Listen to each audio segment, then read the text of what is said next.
오늘 본문은 사마리아 성에 있는 한 마술사 시몬이라고 하는 마술사에 대한 이야기입니다. 그런데 이 한 마술사에 불과한 이 사람의 이야기가 사도행전을 다 읽진 않았지만 17절에 걸쳐서 오늘 본문을 포함하여 기록되어 있습니다. 모든 성경의 모든 일들과 모든 사람들이 다 기록되는 것은 아닙니다. 기록되지 않은 사람들이 훨씬 많습니다. 그런데 하나님의 감동으로 기록된 이 책, 하나님의 특별한 선별하심으로 기록된 사람들과 어떤 사건의 이야기들, 이 성경이라고 우리가 생각한다면 이 한 마술사의 이야기를 17절이나 걸쳐서 큰 지면을 할애하였다는 것은 하나님께서 우리에게 주시는 아주 중요한 메시지가 있다는 것 아니겠습니까? 이를 통해서 우리가 들어야 할, 우리 신앙인들이 반드시 알아야 할 하나님의 말씀이 있다는 겁니다. 특별히 이 마술, 마법, 우리가 인지해야 될 것은 무엇인가? 성경은 이 마술, 마법에 대해서 아주 강하게 경계하고 있다는 사실입니다. 그 이유는 단순히 마법 그 자체가 가지고 있는 문제도 있지만 우리의 신앙에 마술, 마법적 요소가 스며들어 와서 우리의 믿음을 병들게 하고 약하게 만들기 때문입니다. 성경학자들은요, 마술이 그 당시 초대교회 성도들에게 가장 강력한 도전 중에 하나가 바로 핍박 아니었습니까? 그 핍박, 그 어마어마한 핍박에 버금갈 만큼 아주 강력한 위협을 가하는 것이 바로 마술이요, 마법이었다고 설명합니다. 그래서 오늘 본문은 각 절마다 아주 세밀한 아주 중요한 의미들이 다 있지만 보다 큰 관점에서 우리 함께 본문을 나누려고 합니다. 왜 성경이 마법과 마술을 심각하게 경계하고 있는지, 어떻게 우리의 신앙생활을 병들게 하는지, 오염시키는지, 그리고 우리의 신앙생활을 얼마나 무기력하게 만드는지 함께 나누려고 합니다. 본문에서 보듯이 2000년 전에 이 사마리아 성에 이 마술사 시몬의 영향력은 대단했습니다. 그 영향력을 이렇게 기록합니다. 본문 앞에 사도행전 8장 9절에서 11절입니다. 그 성에 시몬이라 하는 사람이 전부터 있어 마술을 행하여 사마리아 백성을 놀라게 하며 자칭 큰 자라 하니 낮은 사람부터 높은 사람까지 다 따르며 이르되 이 사람은 크다 일컫는 하나님의 능력이라 하더라. 오랫동안 그 마술에 놀랐으므로 그들이 따르더니. 대단하지 않습니까? 여기서 따랐다, 따르더니에 기록된 헬라어 프로세이콘은 어디에 똑같이 쓰였냐면요, 지난주에 우리가 함께 말씀 나눈 본문 있지 않습니까? 빌립이 하나님의 복음을 전할 때 그 하나님의 말씀, 생명의 말씀, 그 하나님의 복음의 말씀에 사람들이 따랐다. 그때 프로세이콘이라는 단어가 쓰였는데 오늘 본문에서 또 쓰인 겁니다. 마술사에게도 프로세이콘이라는 단어가 2번이나 쓰였다는 것이죠. 이것이 무슨 의미인가? 사람들이 하나님을 숭배하듯이, 하나님을 경배하듯이 이 마술과 마법을 따랐다는 뜻입니다. 자, 한번 생각해 보십시오. 보다 본질적인 질문을 하기 원하는데, 사람들은 왜 마법을 행하는 시몬에게 그렇게 환호했을까요? 사실 시몬에게 환호했다기보다는 시몬이 행했던 그 마법에 환호한 것이죠. 왜 사람들은 마술과 마법에 환호합니까?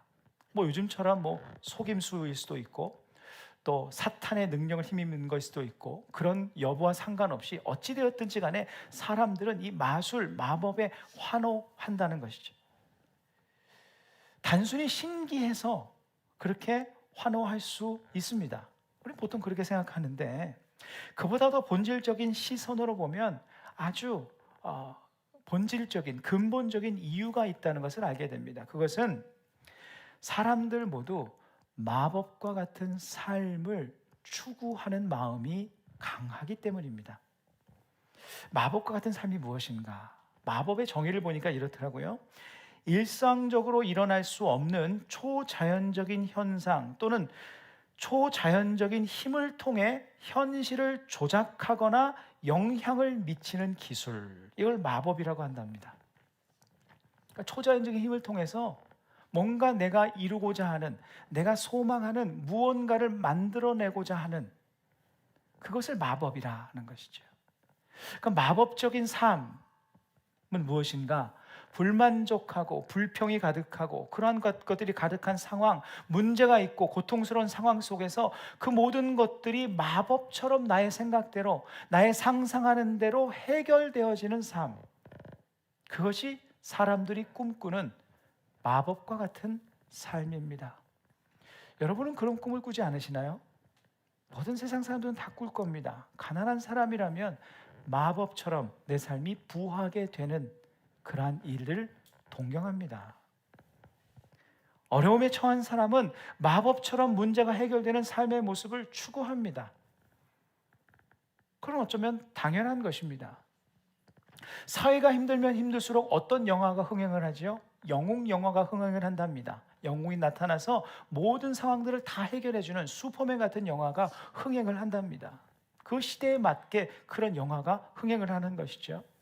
마찬가지로 내 삶이 힘들고 어려울수록 사람들의 마음속에는 마법처럼 그런 삶이 해결되기를 열망하게 된다는 것은 어쩌면 자연스러운 일일 것입니다. 그래서 오늘 본문의 상황이 어디입니까? 특별히 이 마법이 성행했던 이곳이 어디라고 기록되어 있습니까? 사마리아 성이라고 기록되어 있습니다. 사마리아가 어떤 곳입니까? 수백 년 동안 멸시받고 천시받던 그 땅입니다. 시련과 고통의 땅에, 아픔의 땅이에요. 그런 사마리아인들에게 시몬의 신기한 마술은 그들의 고통스러운 삶의 컨텍스트로부터 신비한 방법과 능력으로라도 벗어나고자 하는 꿈과 소망을 투영시켰다는 거예요.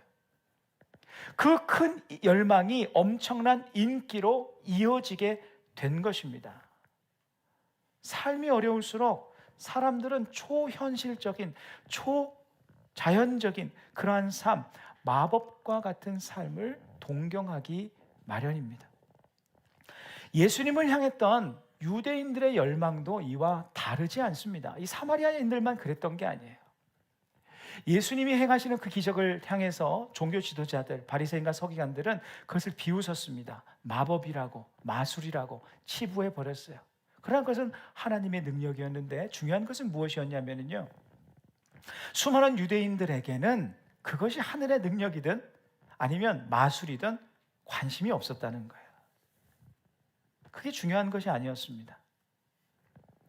유대인들은 모두 수백 년간 나라를 잃고 떠돌이 생활을 하며 서름과 아픔의 세월을 보냈던 사람들입니다. 또한 예수님 당시에 로마의 치하에서 아픔과 고통, 억눌린 채 주권을 잃어버린 채 그런 억눌린 고통의 삶을 살고 있었어요.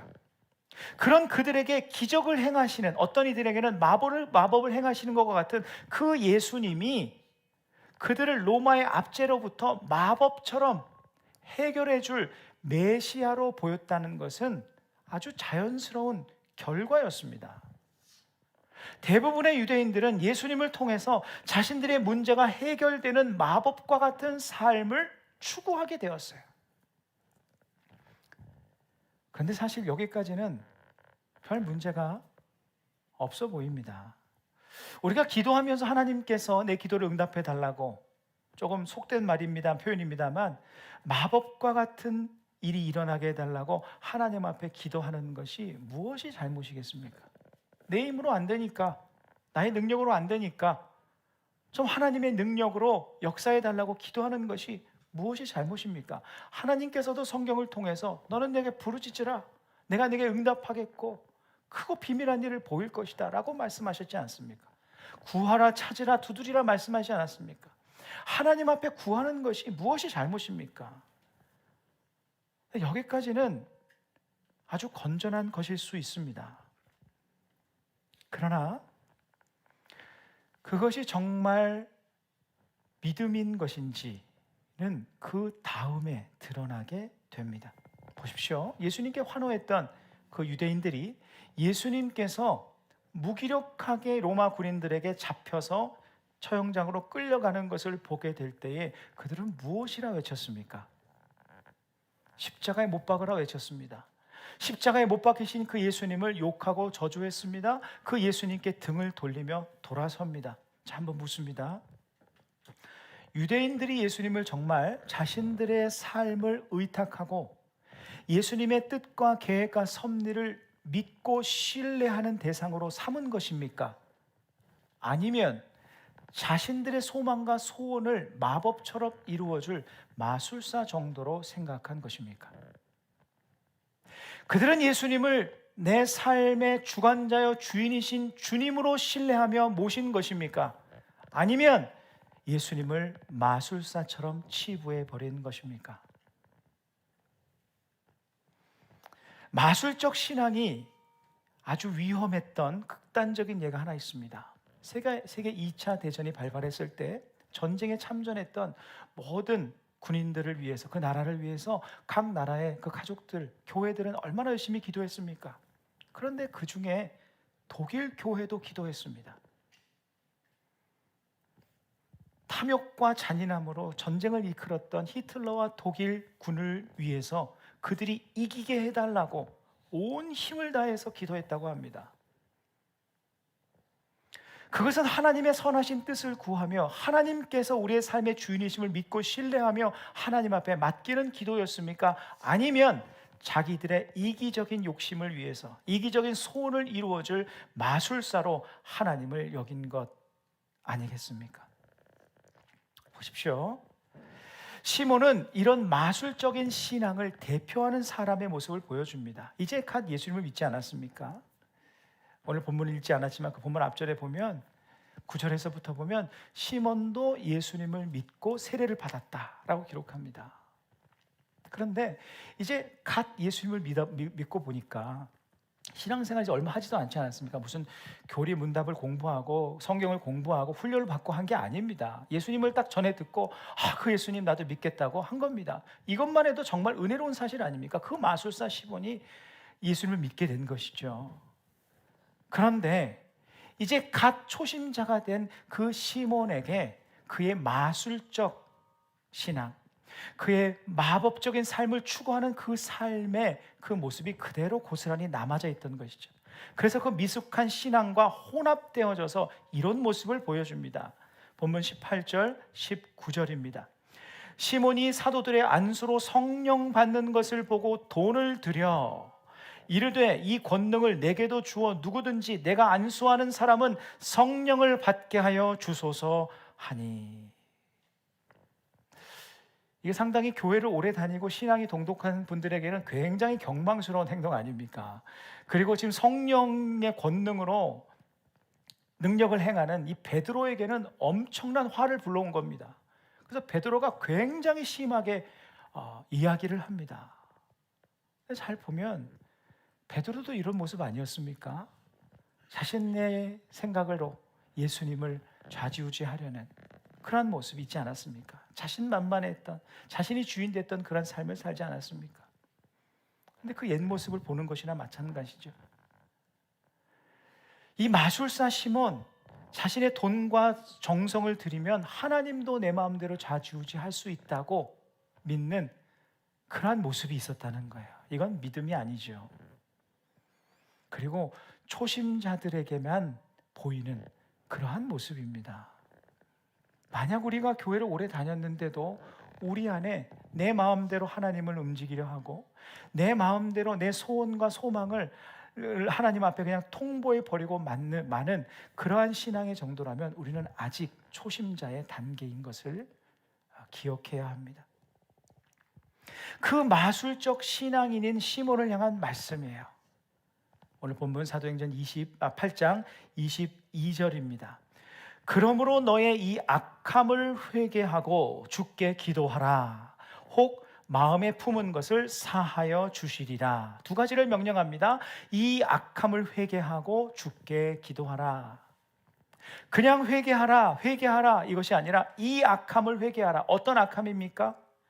자기의 마음대로 자기가 원하는 대로 하나님을 이용하려고 했던 그 악함을 내려놓으라는 거예요. 그 주께 기도하라. 기도는 무엇입니까? 내 뜻이 아닌 하나님의 뜻을 구하는 거잖아요. 나의 생각보다 하나님의 생각이 옳음을 믿으며 내 삶을 맡기는 일입니다. 내 뜻만 추구하려면, 내 생각만 주장한다면 굳이 기도할 필요가 있을까요? 답을 정해놓고 아뢰는 것은 통보잖아요. 그것은 하나님을 마술사 정도로만 여기는 겁니다. 기도는 나의 마음과 뜻을 하나님 앞에 아뢰며 고하지만 내 뜻보다 크신 주님의 계획을 신뢰하는 마음의 크기를 키우는 시간이에요. 그래서 우리는 사는 동안 이러한 기도를 많이 해야 합니다. 이러한 회개를 많이 해야 합니다. 하나님, 주님의 뜻이 이루어지기를 원합니다. 나의 뜻과 나의 소망이 이것입니다. 하나님 올려드립니다. 나의 마음을 다 아시지 않습니까? 다 아신 하나님 앞에 맡겨드리고 하나님의 더 선하신 뜻이, 하나님의 더 위대하신 뜻이 내 삶에 이루어지기를 원합니다. 이것이 미성숙에서 성숙으로 나아가는 크리스찬의 삶의 모습인 것이죠. 설교를 준비하면서 제가 한 단어를 만들었습니다. 뭐 대단한 것은 아닌데요, 이 어감이 조금 이상하긴 한데, 마법의 마자 대신에, 마법이라는 게 마술의 기법, 마술의 법, 뭐 이런 뜻 아니겠어요? 그래서 마자 대신에 믿을 신자를 넣어보았습니다. 없더라고요, 실제로 단어에. 그래서 신법. 네. 웃어주셔서 감사합니다. 참 뻘쭘했는데, 신법, 믿음의 법. 왜 그러냐면 우리 크리스찬들은 마법으로 사는 사람이 아니라 신법, 믿음의 법으로 사는 사람들이기 때문입니다. 나의 소원과 소망, 열망하는 모든 삶을 하나님 앞에 맡겨드리고 오직 내 삶에 가장 선하신 일을 이루실 하나님을 믿는 믿음으로, 신법으로 살아가는 우리 모두가 되어야 합니다. 놀라운 것은요, 우리의 삶을 돌이켜 보십시오. 마법과 같은, 마법 그 이상의 일들을 하나님께서 우리의 삶에 이루셨다는 것을 여러분 반드시 알아야 됩니다. 이 세상에 어떤 사람들도 자신의 힘으로 이루지 못할, 인류 역사상 이 세상에서 지금껏 일어난 어떤 마법과 같은 일들과도 비교도 안 되는 은혜를 우리는 받고 있다는 거예요. 그게 무엇입니까? 이 세상을 지으신 하나님께서 자기 아들 독생자 예수 그리스도를 십자가에 내어주시면서까지, 그 생명으로 우리를 구원하시면서까지 우리를 자녀 삼으신 그 은혜를 우리가 누리고 있다는 겁니다. 우리를 홀로 두지 않으시고 지금도 우리의 모든 삶의 순간순간에 함께 하시고 우리를 돌보아 주시는 그 은혜를 누리고 있다는 거예요. 세상의 왕만 나의 아버지가 되어도 든든할 텐데 하나님께서 나의 아버지가 되셔서 나와의 삶에 동행하시며 내 삶을 이끄시고 계시다. 우리를 포기하지 않으시고 떠나지도 버리지도 않으시며 우리를 끝내 생명의 길로 인도하시겠다는 그 약속의 은혜를 우리는 누리고 있습니다. 보십시오. 우리는 마법과 같은, 아니 마법 그 이상의 은혜를 누리고 있어요. 지금 이 순간에도 우리의 삶에 내가 느끼지 못해서 그렇지, 내가 볼 수 없어서 그렇지, 이것이 우리의 삶에 현재 일어나고 있는 삶의 현실입니다. 하나님의 놀라운 보호하심이, 하나님의 놀라운 돌보심이 우리의 삶에 함께하고 있어요. 문제는 무엇입니까? 믿음입니다. 내가 이거를 믿느냐 안 믿느냐입니다. 지금껏 내 삶에 부어주신 그 은혜, 앞으로 내 삶에 예비된 그 하나님의 은혜를 내가 믿고 믿음으로 서느냐, 그것을 정말 믿는다면 마법과 같은 신앙 하나님 앞에 올려드리고 맡기는 겁니다. 믿고 맡기면 되는 거예요. 내가 바라는 것 다 아시잖아요. 사랑하는 성도 여러분, 우리 모두 참 믿음의 능력을 가진 사람들이 되어야 됩니다. 제가 이런 생각을 해봤습니다. 저를 포함해서 이 세상에 많은 사람들, 많은 크리스찬들이 때로 왜 마법과 같은 삶을 그렇게 열망할까? 마법적인 신앙을 왜 추구할까? 생각해 보니까 얼마나 절박하면 그럴까, 이런 생각이 듭니다. 삶이 너무 힘들고 내가 바라는 그 바는 정말 내게 절박한 일이고 하나님께서 반드시 내 마음의 소원을 이루어 주셔야 한다고 기도하게 되는 거 아닐까? 하지만 그럴수록 더 중요하고 내게 더 절박할수록 내 손이 아닌 하나님의 손을 의탁해야 합니다. 하나님을 더 믿어야 합니다. 마태복음 6장 32절 후반전 말씀입니다. 우리 함께 읽으시겠습니다. 너희 하늘 아버지께서 이 모든 것이 너희에게 있어야 할 줄을 아시느니라. 아주 유명한 말씀 아닙니까? 예수님께서 이런 말씀을 하세요. 너희 하나님께서라고 하지 않으시고 하늘 아버지께서 아시느니라. 우리 육신의 부모님들도 아시면 되잖아요. 그 온 사랑을 동원해서 자녀들을 케어하고 돌보지 않습니까? 이 세상을 지으시고 주관하시는 그 하나님이 너희 아버지다라고 말씀하시는 그 아버지께서 다 아신다. 사람은 모를지언정, 어느 사람도 내 마음을 이해하지 못할지언정 하늘 아버지께서 너의 사정과 너의 마음을 다 알고 계신다. 세밀한 모든 삶의 순간순간을 돌보고 계신다 말씀하십니다. 그 주님을 믿고 굳게 서는 것이 참 믿음의 능력입니다. 참 신실한 신앙인으로 살려고 애쓰는 한 부부가 있었습니다. 가게를 운영하는데 장사가 아주 잘 되었답니다. 이 부부는요, 그런데 하루 고민이 생긴 겁니다. 자기네들이 장사가 너무 잘 되니까 옆에 있는 가게들이 이제 문을 닫으려고 아주 위기를 겪게 되는 것이죠. 근데 참 신실했던 이 부부가 하루는 마주 앉아서 이렇게 이야기를 합니다. 남편이 이야기를 꺼냅니다. 우리가 아무래도 잘못하고 있는 것 같소. 우리 가게가 너무 장사가 잘 되어 이웃 가게들이 죄다 문을 닫을 지경이니 안 되겠소. 아내가 대답을 하면 맞아요. 이건 예수 믿는 사람이 해서는 안 될 일인 것 같아요. 부부는 함께 이렇게 기도했답니다.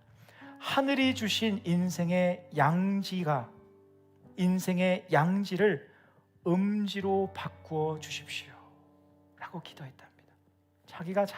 자기네들이 너무나 잘 되는데 이거를 음지로라도 만들어 주셔서 잘 안 되게 하셔서 옆집들이 잘 되게 해달라고 기도했다는 거예요. 이웃을 위해 자신들이 손해를 보아도 좋으니 자신의 삶을 하나님 앞에 온전히 맡기겠으니 이웃들이 우리로 인해서 잘 되게 해주십시오라는 기도였다는 거예요. 다음 날부터 물품을 3분의 1만 갖다 넣었답니다. 없는 물건을 찾는 손님이 있으면 옆집으로 다 보냈다는 거예요. 그랬더니 많은 가게들이 골고루 잘 되었답니다. 그러다 보니까 자연스레 시간이 좀 남더라는 거예요. 평소에 글쓰기에 관심이 많았던 이 아내가 글을 쓰기 시작을 해요. 그래서 글을 열심히 쓰는데 5년의 시간이 지났습니다. 42살이 된 이 아내가 1964년 일본 아사히 신문이 주최한 1천만엔 상금이 걸린 소설 공모에 당선이 됩니다. 그녀가 바로 수많은 사람들에게 믿음의 선한 영향력을 끼친 크리스찬 작가 미우라 아야코 여사입니다.